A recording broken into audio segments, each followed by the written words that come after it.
So I've been using the 17 Pro for the last 7 months or so, and I keep asking myself the same question. Why did I buy this again?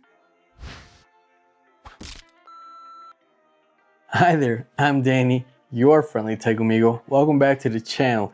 If you're new here, please feel free to subscribe. And if you're enjoying this video, like and share. It helps the algorithm do its thing and push out this and more of my videos out. Now, I wasn't lying that I kept coming back to the same question as to why I decided to buy this. I was fine using my iPhone 16e. It did most of my day-to-day tasks, but if you're like me, well, then join me to find out why I really purchased this new iPhone that I'm currently recording this video with.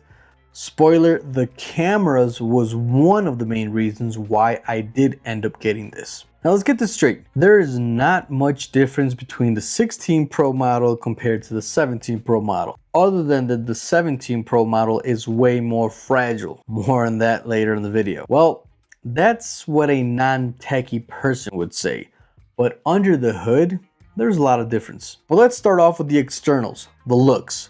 This year, there are only 3 different color options to choose from: deep blue, cosmic orange, and my favorite, and of course the one I went with, the silver, or as I like to call it, the platinum bling bling. There is no space gray, no black, which is kind of odd, but I am so happy that I went with the platinum and not the other two because of the chipping paint that is happening because of the new aluminum body. And although I never owned a titanium iPhone, the iPhone Air looks pretty classy. The arrangements of the cameras are similar to all the past Pro models, with a slight change in the flash and the LiDAR sensor. Previously, they were right on the side of the cameras, and now they're on the complete opposite side. This is so you can get bigger sensors in the inside, with all 3 cameras being 48 megapixels.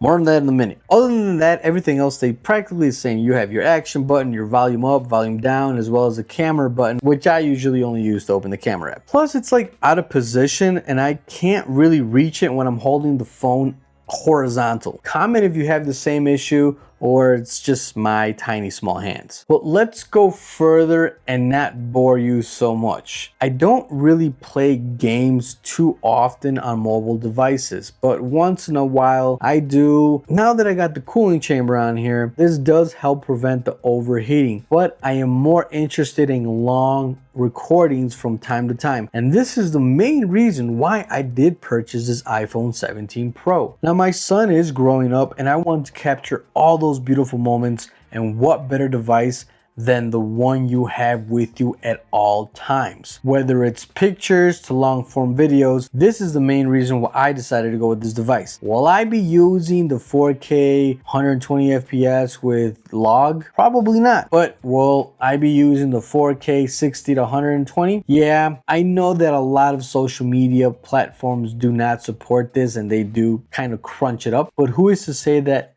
this will be for social media? About 90% of the shots I will be taking with this device, it will be for me to cherish. My son is now 7 years old and we still have a blast looking back at old pictures and videos from when he was days, weeks, even months old. We were able to record his first steps with an older iPhone. And even though we do have a few mirrorless cameras, the iPhone is the device that I have with me at all times. You might argue that the 17 base model has pretty much the same cameras, and yes, for the most part I do agree with you, but my son plays sports and I am not as close as I want to be, and that's where the 8X comes into play. The pictures that I'm able to take from a distance without needing to compromise the resolution are so good. Of course, I can go out and get a DSLR camera that'll take way better photos, videos, but that'll also take a lot of money out of my wallet. I can record moments of the game when he was playing, and we can watch that back after the game, and we can see where he needs to improve in his game. He's only 7 years old, but he's very passionate about baseball. They gave him the nickname Otani. The fact that all the media uploads to the cloud, and when we get home we can watch it on the Apple TV, is just so intuitive. This is the main reason why I bought the 17 Pro. Again, for the cameras to capture all those beautiful moments that we spend with our families. 90% of the content will be mine and my family's to keep and cherish, but the other 10% is for you guys. I can get some awesome B-roll shots with the phone as well as A-roll. And even though you do need an external drive to capture some edible footage, I'm okay with that. But I do need to buy more drives. I'm running out of storage. However, it's not all daisies and roses on the cameras. For one, I hate the micro lens. For some reason, it always turns on while I'm trying to take a picture. So for that, I turned it off in the settings. And another thing I don't like is how they went back to aluminum. I mean, yeah, it's better when it comes to the heat and all that, but it simply doesn't feel like a premium device. I love the platinum color, but I always have a case on it because I am scared of dropping it and having huge dent on my $1,100 iPhone. I've tried using the camera button for more than just opening the app, but I just can't do it.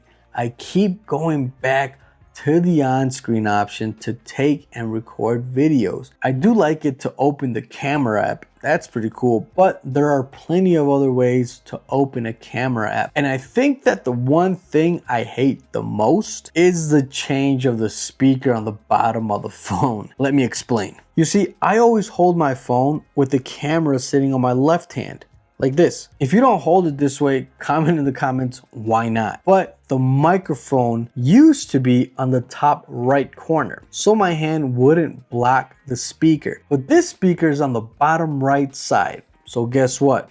Yep, my hand covers it. I mean, come on, no mama's apple. I thought you have years of data, and surely I am not the only one who holds their iPhone this way. I have asked 17 people how they hold their phone horizontally. 17 of them said with their cameras on the left hand. That's 100% out of the 17 people that I asked. I'm pretty sure Apple has a lot more than 17 data records. But anyway, that'll be all for this video. Make sure you hit that subscribe button and smash the like button. I am Danny, your friendly tech amigo. I'll see you guys in the next one. Peace. Yeah, I honestly don't think I'm gonna record with the iPhone again. It's too much of a hassle.